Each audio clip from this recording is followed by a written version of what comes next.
আসসালামু আলাইকুম। আমি ডাক্তার সাইফুল ইসলাম তালুকদার হোমিও হল থেকে বলছি।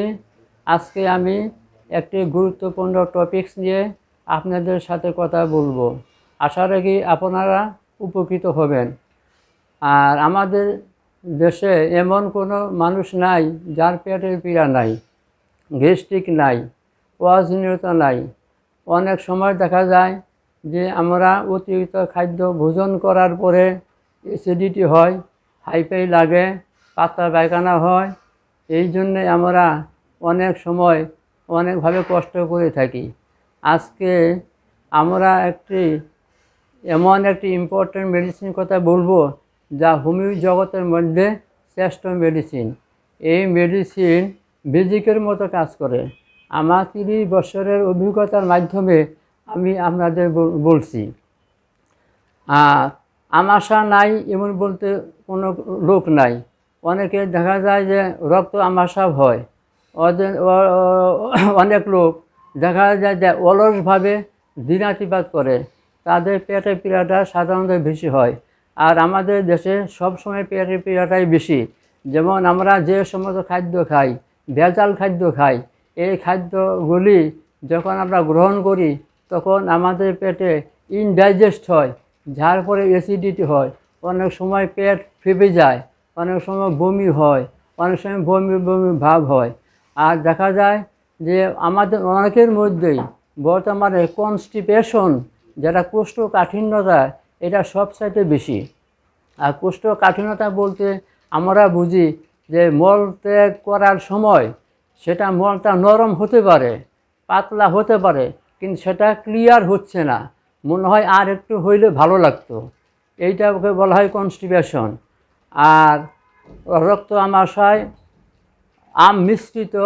রক্ত মিশ্রিত আমাশয় যেগুলি আছে সেগুলির জন্য এই মেডিসিনটা কাজ করে। মেডিসিনটা আমি পরে বলতেছি। এখন শুধু যে সিমটমগুলি, আপনার কী সিমটম থাকলে পরে আমরা মেডিসিনটা সেবন করবেন, এই সমস্ত সিমটমগুলি আপনারা মনে রাখেন। আর যা বাত নাই বলতে অনেকেই আমরা বাতে রুগী, বাতে ব্যথা, গিলা ব্যথা, জয়েন্টে ব্যথা, কোমরে ব্যথায়, বিভিন্ন ব্যথায় আমরা ভুগছি। এই মেডিসিনটা বাতের জন্য সুন্দরভাবে কাজ করে। আর যারা অলসভাবে দিনাতিপাত করি, কাজকর্ম করতে চাই না, ঘরে বসে থাকি, সবসময় শুয়ে থাকি, অলসতা, কাজের কোনো উদ্দীপনা থাকে না, তাহারা এই মেডিসিনটা সেবন করলে উদ্যমতা বেড়ে যাবে, কাজকর্মের প্রতি স্পৃহা বাড়বে। অনেক সময় দেখা যায় যে ঘুম হয় না, অনিদ্রার জন্য অনেক রোগ সৃষ্টি হয়। এই মেডিসিনটা সেবন করলে সুন্দরভাবে নিদ্রা আসবে। আর অনেকের মাথা ব্যথা হয়, যেমন মাথার পিছন থেকে ব্যথা আরম্ভ হয়ে বাম সাইডে চোখের সামনে পর্যন্ত ব্যথাগুলি আসে, তখন এই মেডিসিনটা সেবন করলে ব্যথা নির্মূল হয়ে যাবে, ব্যথা থাকবে না। আর দেখা যায় যে অর্শ রোগ অনেকেরই প্রায় দেখা যায়, অর্শের সাথে রক্তপাত হয়, রক্তস্রাবী অর্শ যেগুলি আসে তারাও এই মেডিসিনটা সেবন করতে পারেন।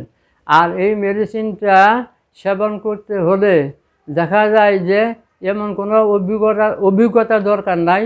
আপনার হোমিওপ্যাথি সম্পর্কে অত নলেজের দরকার নাই। আপনারা শুধু ঘরে এই মেডিসিনটা রেখে দিবেন, যে কোনো সময় এই সমস্যাগুলি হবে, আপনারা মেডিসিনটা সেবন করবেন। আরেকটি কথা না বললেই নয়, আমরা কম বেশি সবাই কিন্তু জার্নি করি, গাড়িতেও করতে পারি, ট্রেনে করতে পারি, নৌকায় করতে পারি, এরোপ্লেনে করতে পারি। কিন্তু দেখা যায় যে গাড়িতে ওঠার সময়, গাড়িতে ভ্রমণ করার সময় বমি বমি ভাব হয়, অনেকের বমি হয়। জার্নি করার আগের দিন 2-3 ফোঁটা ওষুধ খেয়ে নিলে এই সমস্যাগুলি থাকবে না, আমি আশা রাখি। আর পেটে যদি ভালো থাকে, পেটের যদি কোনো রোগ না থাকে, তাহলে আপনারা সবসময় সুস্থতা বোধ করবেন। আমি আশা রাখি আজকে যতটুকু সিমটম কথা বলা হইল, সেই মেডিসিনটা আমি এখনও বলি নাই, সেই মেডিসিনটা লিখে রাখেন। সেই মেডিসিনটা হইল নাক্স ভূমিকা। সংক্ষেপে নাক্স বম বলা হয়। এখন সেবনবিধি কেমনভাবে খাবেন, কীভাবে খাবেন, কতটুকু খাবেন, কতটুকু বয়স হলো, কী পরিমাণ ডোজ নেবেন সে সম্পর্কে মনে রাখেন। ছোট বাচ্চা যারা আছে তাদের 1 থেকে 2 ফোঁটা দিনে একবার, সপ্তাহে 2 বার আপনি সেবন করতে পারেন। আর বড় যারা আছেন তারা 200 থেকে 1 পর্যন্ত মেডিসিন সপ্তাহে 3 বার পানির সাথে সেবন করতে পারেন।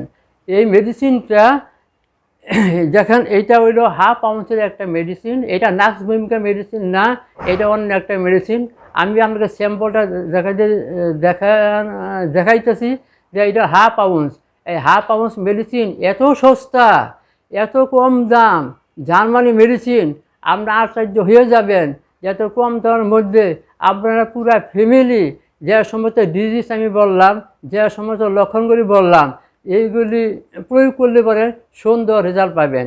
এই পরিমাণ মেডিসিন আপনি ঘরে কিনে রেখে দেবেন, যখন আমাদের সমস্যাগুলি দেখা দিবে তখনই আপনারা সেবন করবেন। আশা রাখি আমরা ভালো থাকবেন। আর আজকে আমি যতটুকু কথা বললাম আপনারা সুন্দরভাবে বোঝার চেষ্টা করবেন।